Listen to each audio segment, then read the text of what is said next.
Hi friends, നമ്മളിന്ന് discuss ചെയ്യാൻ പോകുന്ന paper BC/OC 132 business organisation and management എന്ന് പറയുന്ന ഇഗ്നുവിൻ്റെ ഒരു സബ്ജക്റ്റാണ്. സോ ആദ്യം നമുക്ക് ഇതിൽ 4 ബ്ലോക്കുകളാണുള്ളത്. അതിൽ ഓരോ ബ്ലോക്കുകൾ ഏതൊക്കെയാണ് എങ്ങനെയൊക്കെയാണെന്നുള്ളത് നോക്കാം. ഈ ഒരു സബ്ജക്റ്റിനകത്ത് നമുക്ക് 4 ബ്ലോക്കുകളാണുള്ളത്. ഫസ്റ്റ് ബ്ലോക്ക് എന്ന് പറയുന്നത് ഫൗണ്ടേഷൻ ഓഫ് ഇന്ത്യൻ ബിസിനസ്. ഈ ഒരു ബ്ലോക്ക് കംപ്ലീറ്റ്ലി ബിസിനസ്സിൻ്റെ ഫൗണ്ടേഷനെ കുറിച്ചിട്ടായിരിക്കും ഡിസ്കസ് ചെയ്യുന്നത്. സെക്കൻഡ് ബ്ലോക്ക് ബിസിനസ് എൻ്റർപ്രൈസിനെ കുറിച്ചിട്ട് ഡിസ്കസ് ചെയ്യുന്ന ബ്ലോക്കുകളാണ്. ദെൻ ബ്ലോക്ക് 3 എന്ന് പറയുന്നത് മാനേജ്മെൻറ്റ്, ഓർഗനൈസേഷൻ ആൻഡ് കൺട്രോൾ. നമുക്കറിയാം ഒരു ഓർഗനൈസേഷൻ ബിസിനസ് തുടങ്ങിയാൽ മാത്രം പോരാ, പ്രോപ്പറായിട്ട് അതിനെ മാനേജ് ചെയ്യുക, കൺട്രോൾ ചെയ്യുക. അപ്പോൾ അവിടെ നമുക്ക് വേണ്ട ഒരു ഫോഴ്സാണ് മാനേജ്മെൻറ്റ്. അപ്പോൾ ആ മാനേജ്മെൻറ്റിനെ കുറിച്ചിട്ടാണ് ബ്ലോക്ക് 3യിൽ ഡിസ്കസ് ചെയ്യുന്നത്. ഫോർത്ത് ബ്ലോക്ക് എന്ന് പറയുന്നത് കമ്മ്യൂണിക്കേഷൻ, മോട്ടിവേഷൻ ആൻഡ് ലീഡർഷിപ്പ്. ഒരു ഓർഗനൈസേഷനിൽ മാനേജ്മെൻറ്റ് ഓഫ് കോഴ്സ് വരുമ്പോൾ തന്നെ നമുക്ക് അവിടെ കമ്മ്യൂണിക്കേഷൻ ഇമ്പോർട്ടൻ്റ് ആണ്. അതുപോലെ തന്നെ എംപ്ലോയീസ് വർക്ക് ചെയ്യുമ്പോൾ മോട്ടിവേഷൻ, അതുപോലെ തന്നെ ലീഡർഷിപ്പ് സ്കില്ലുകൾ ഇമ്പോർട്ടൻ്റ് ആണ്. അപ്പോൾ അതിനെക്കുറിച്ചിട്ടുള്ള മൊഡ്യൂളാണ് ബ്ലോക്ക് 4ൽ ഡിസ്കസ് ചെയ്യുന്നത്. And final block 5 functional area of management. ഒരു മാനേജ്മെൻറ്റ് ചെയ്യേണ്ട എന്തൊക്കെ ഫങ്ഷൻസ് ആണ് ഒരു ഓർഗനൈസേഷനിൽ മാനേജ്മെൻറ്റ് പെർഫോം ചെയ്യേണ്ടത് എന്നുള്ളതാണ് ആ ബ്ലോക്ക് പറയുന്നത്. ഓക്കെ, സോ നമ്മുടെ യൂണിറ്റ് 1 എന്ന് പറയുന്നത് ഇൻട്രൊഡക്ഷൻ ടു ബിസിനസ് ആണ്. അപ്പോൾ ഈ ഒരു പെർട്ടിക്കുലർ യൂണിറ്റിനകത്ത് നമുക്ക് പഠിക്കാനുള്ളത് ഹ്യൂമൻ ആക്ടിവിറ്റി. നമുക്കറിയാം ഹ്യൂമൻ ആക്ടിവിറ്റി എന്ന് പറയുമ്പോൾ economic activity, non economic activity, അതുപോലെ തന്നെ സെക്ടേഴ്സ് ഓഫ് ഇക്കണോമിക് ആക്ടിവിറ്റി നമുക്ക് പഠിക്കാനുണ്ട്. Also business, profession and employment. പിന്നെ അതുപോലെ തന്നെ ഇതിൻ്റെ കമ്പാരിസൺ, ബിസിനസ്, പ്രൊഫഷൻ, എംപ്ലോയ്മെൻറ്റിൻ്റെ comparison. Then essential features of business, objectives of business, then classification of industry, അതുപോലെ തന്നെ trade and aids to trade, then micro, small and medium scale enterprises. അപ്പോൾ ഇത്രയും അടങ്ങുന്നതാണ് നമ്മുടെ ഫസ്റ്റ് യൂണിറ്റ് എന്ന് പറയുന്നത്. സെക്കൻഡ് യൂണിറ്റ് എന്ന് പറയുന്നത് technological innovation and skill development ആണ്. ഈ ഒരു മൊഡ്യൂളിനകത്ത് നിങ്ങൾ ഡിസ്കസ് ചെയ്യാൻ പോകുന്നത് introduction to innovation, then technological innovation എന്താണെന്നുള്ളത് ഡിസ്കസ് ചെയ്യുന്നു. ദെൻ അതുപോലെ തന്നെ make in India versus made in India, digital India and skill development approaches and strategies, and at last startup India and incubators. അപ്പോൾ ഇത്രയും അടങ്ങുന്നതാണ് നമ്മുടെ യൂണിറ്റ് 2 എന്ന് പറയുന്നത്. യൂണിറ്റ് 3 എന്ന് പറയുന്നത് സോഷ്യൽ റെസ്പോൺസിബിലിറ്റി ആൻഡ് എത്തിക്സ് ആണ്. അപ്പോൾ ഒരു ഓർഗനൈസേഷൻ ആകുമ്പോൾ അവിടെ കുറച്ച് സോഷ്യൽ കമ്മിറ്റ്മെൻറ്റും അവർ കുറച്ച് എത്തിക്സും ഫോളോ ചെയ്യണം. അപ്പോൾ അതിനെ ബേസ് ചെയ്തിട്ടുള്ള യൂണിറ്റ് ആണ് യൂണിറ്റ് 3. അതിനകത്ത് ഇൻട്രൊഡക്ഷൻ ഉണ്ട്, then social responsibility of business, അതിൻ്റെ മീനിങ് എന്താണ്, then approaches to social responsibility, and also what is ethics, what is business ethics, what is corporate social responsibility, then paradigm shift of corporate responsibility, and also CSR in India. ഇത്രയും അടങ്ങുന്നതാണ് unit 3 എന്ന് പറയുന്നത്. Okay, അടുത്തത് unit 4 ആണ്. Unit 4ൻ്റെ പേര് emerging opportunities of business ആണ്. ഈ ഒരു പെർട്ടിക്കുലർ മൊഡ്യൂളിനകത്ത് നമ്മൾ ടെക്നോളജി റിലേറ്റഡ് ആയിട്ടുള്ള കുറച്ച് കാര്യങ്ങളാണ് ഡിസ്കസ് ചെയ്യുന്നത്. Introduction, then internet applications in business, emerging trends in business, impact of technology in commerce, commerce, അതുപോലെ commerce, franchising, logistic and supply chain management, and also outsourcing and offshoring. ഇത്രയുമാണ് unit 4-നകത്ത് ഉള്ളത്. Unit 5 എന്ന് പറയുന്നത് forms of business organisation 1 എന്ന് പറയുന്നതാണ്. ഇതിനകത്ത് നമുക്കറിയാം നമ്മുടെ ചുറ്റും ഒരുപാട് ബിസിനസ് ഓർഗനൈസേഷൻസ് ഉണ്ട്. അപ്പോൾ ഈ ഒരു പെർട്ടിക്കുലർ യൂണിറ്റിനകത്ത് നമ്മൾ കവർ ചെയ്യുന്നത് sole tradership, partnership firm, cooperative societies and also company forms of organisation. Unit 6ൽ ഫോംസ് ഓഫ് ബിസിനസ് ഓർഗനൈസേഷൻ 2 ആണ്. അപ്പോൾ ഇവിടെ നമ്മൾ ഡിസ്കസ് ചെയ്യുന്നത് ഇൻട്രൊഡക്ഷൻ, അതുപോലെ ഒരു ബിസിനസ് ഓർഗനൈസേഷൻ നമുക്ക് സ്റ്റാർട്ട് ചെയ്യുന്നതിന് വേണ്ടി എന്തൊക്കെ പ്രീ റിക്വസിറ്റ്സ് ഉണ്ട് അതൊക്കെ നമുക്ക് ഇതിൽ ഡിസ്കസ് ചെയ്യുന്നുണ്ട്. അതുപോലെ തന്നെ വേരിയസ് ഫോംസ് ഓഫ് ഓർഗനൈസേഷൻ്റെ കമ്പാരിസൺ, ഓൾസോ നമ്മളൊരു ബിസിനസ് ഓർഗനൈസേഷൻ ചൂസ് ചെയ്യുമ്പോൾ എന്തൊക്കെ ക്രൈറ്റീരിയാസിൻ്റെ ബേസിലാണ് നമ്മളത് ചൂസ് ചെയ്യുന്നത് അത് ഡിസ്കസ് ചെയ്യുന്നുണ്ട്. And choice of forms of organisation, and at last social enterprise. അപ്പോൾ ഇത്രയും അടങ്ങുന്നതാണ് യൂണിറ്റ് 6. Unit 7 public enterprise. നമുക്കറിയാം പ്രൈവറ്റ് എൻ്റർപ്രൈസ് അല്ലാതെ ഗവൺമെൻറ് നേരിട്ട് നടത്തുന്ന ഒരുപാട് എൻ്റർപ്രൈസസ് നമ്മുടെ ചുറ്റുമുണ്ട്. അപ്പോൾ അതിനെക്കുറിച്ചിട്ട് ഡിസ്കസ് ചെയ്യുന്ന ഒരു യൂണിറ്റ് ആണ് യൂണിറ്റ് 7. അപ്പോൾ ഇതിനകത്ത് ഇൻട്രൊഡക്ഷൻ പറയുന്നുണ്ട്. അതുപോലെ തന്നെ എന്താണ് പബ്ലിക് എൻ്റർപ്രൈസ്, അതിൻ്റെ ഫീച്ചേഴ്സ്, ഒബ്ജക്റ്റീവ്സ്, അതുപോലെ തന്നെ പബ്ലിക് എൻ്റർപ്രൈസസ് സൊസൈറ്റിയുടെ തരുന്ന contributions, and also problems of public enterprises, then departmental organization, public corporation, government companies, and also these forms of organizationന്റെ കമ്പാരിസൺ ആണ് ഈ ഒരു പെർട്ടിക്കുലർ യൂണിറ്റിൽ ഉള്ളത്. Unit 8 international business and multinational corporation. ഈ ഒരു പെർട്ടിക്കുലർ യൂണിറ്റിനകത്ത് ഇന്റർനാഷണൽ ബിസിനസ്സിനെ കുറിച്ചിട്ടും MNC പോലുള്ള മൾട്ടിനാഷണൽ കമ്പനീസിനെ കുറിച്ചിട്ടുമാണ് ഡിസ്കസ് ചെയ്യുന്നത്.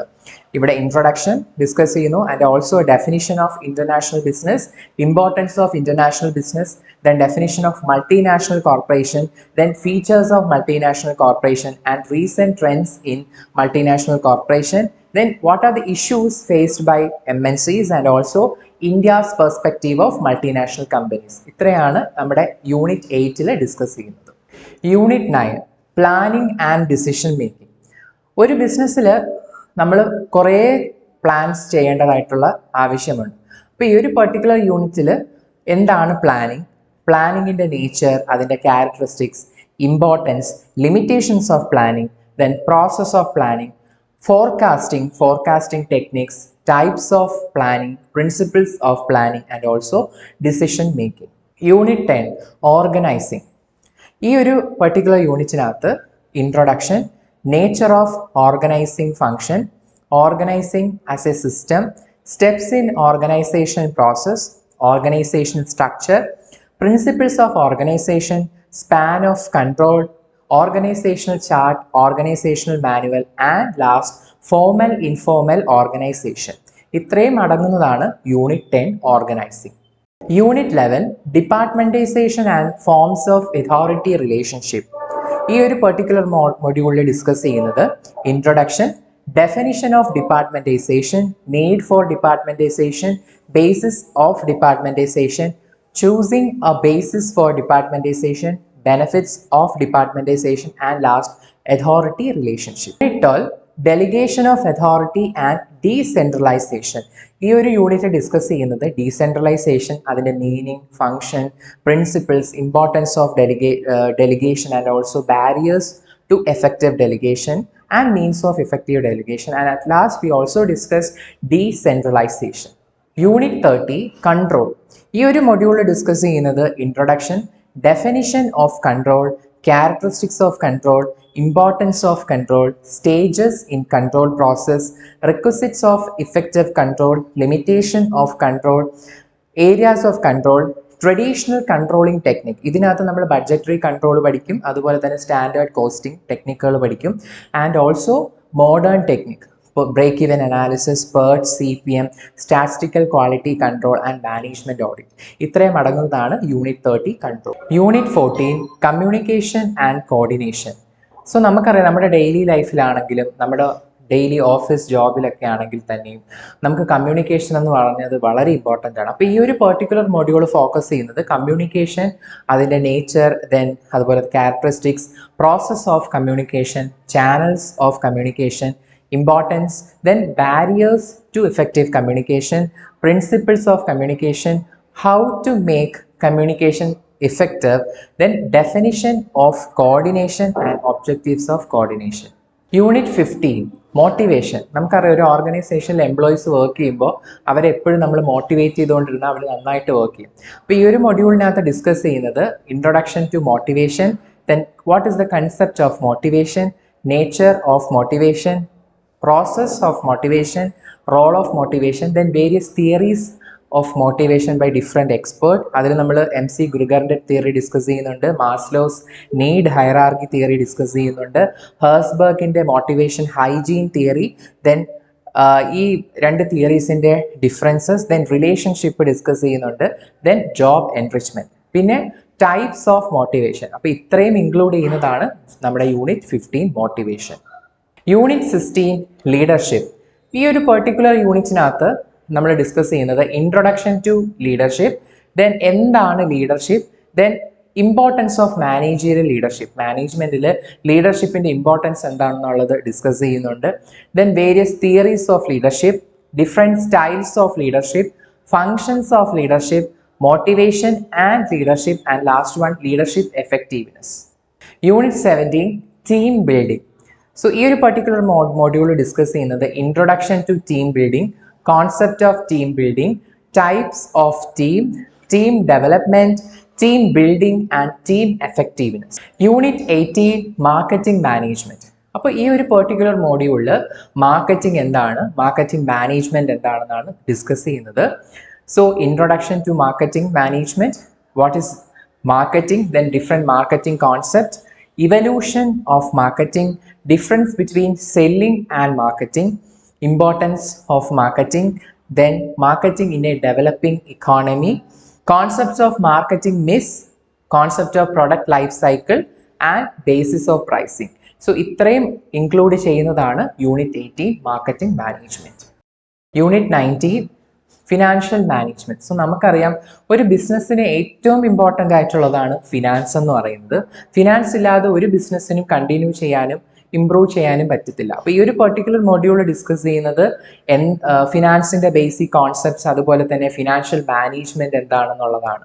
അപ്പോൾ ഇതിനകത്തുള്ളത് introduction to finance, then definition and functions of financial management, then objectives of financial management, what are the sources of finance, അതായത് നമുക്ക് ഏതൊക്കെ സോഴ്സസിൽ നിന്നും നമുക്ക് ഫിനാൻസ് നമുക്ക് റേസ് ചെയ്യാം, അതുപോലെ തന്നെ market, security market and also security മാർക്കറ്റിനെ കുറിച്ച് നമ്മൾ ഓർക്കുമ്പോൾ തന്നെ നമുക്ക് വരുന്ന ഒരു ഓർഗനൈസേഷനാണ് SEBI, security exchange board of India. അപ്പോൾ ഇത്രയും കാര്യങ്ങളാണ് ഈ ഒരു പെർട്ടിക്കുലർ യൂണിറ്റ് 19 നമ്മൾ ഡിസ്കസ് ചെയ്യുന്നത്. Last unit 20 human resource management. ഒരു ഓർഗനൈസേഷനിലെ എല്ലാ കാര്യങ്ങളും ചെയ്യുന്നത്, എക്സിക്യൂട്ട് ചെയ്യുന്നത് എംപ്ലോയീസ് ആണ്. സോ അവരുടെ പ്രോപ്പർ മാനേജ്മെന്റ് വളരെ ഇമ്പോർട്ടൻ്റ് ആണ്. അപ്പോൾ ഒരു സ്പെഷ്യൽ ഡിപ്പാർട്ട്മെന്റ് അവിടെ വരും, അതാണ് ഹ്യൂമൻ റിസോഴ്സ് ഡിപ്പാർട്ട്മെന്റ്. അതിനെക്കുറിച്ചിട്ടാണ് ഈ ഒരു പെർട്ടിക്കുലർ ചാപ്റ്ററിൽ നമ്മൾ ഡിസ്കസ് ചെയ്യുന്നത്. Introduction to human resource management, definition, functions of human resource management, skills of HR professionals, competitive changes influencing human resource management, dynamics of employer-employee relationship, employment empowerment, employee engagement. So ഇത്രയും topics ആണ് unit 20 include ചെയ്യുന്നത്. Okay, നമ്മൾ 20 യൂണിറ്റ്സും കണ്ടു. ഈ 20 യൂണിറ്റ്സിൽ നമുക്ക് എന്തൊക്കെയാണ് discuss ചെയ്യേണ്ടതെന്നുള്ളതും പഠിക്കേണ്ടതെന്നുള്ളതും കണ്ടു. അപ്പോൾ ഈ ഒരു പെർട്ടിക്കുലർ മൊഡ്യൂൾ എടുക്കുന്നത് ഞാനായിരിക്കും. അപ്പോൾ നമ്മൾ ഇതിൽ പഠിക്കേണ്ട രീതി എന്ന് പറയുന്നത് ഓരോ ബ്ലോക്കും അതിനകത്തുള്ള ഓരോ യൂണിറ്റും, ഈ ഒരു സബ്ജക്റ്റ് എന്ന് പറയുന്നത് completely business and management. Business എന്താണ്, ദെൻ അതുപോയിട്ട് റിലേറ്റഡ് ആയിട്ടുള്ളതാണ് മാനേജ്മെന്റ്. അതിനെക്കുറിച്ച് കംപ്ലീറ്റ്ലി ബേസിക് ആയിട്ടുള്ള ഒരു പേപ്പറാണ് ഈ ഒരു പേപ്പർ. അപ്പോൾ ഇതിനകത്ത് നമ്മുടെ ഓരോ ബ്ലോക്കും അത് ബേസ് ചെയ്തിട്ടാണ് ഫ്രെയിം ചെയ്തിരിക്കുന്നത്. ഓരോ പേപ്പറും ബേസിക് ആയിട്ടുള്ള കാര്യങ്ങളിൽ നിന്ന് ഹയർ ലെവലിലോട്ടാണ് പോകുന്നത്.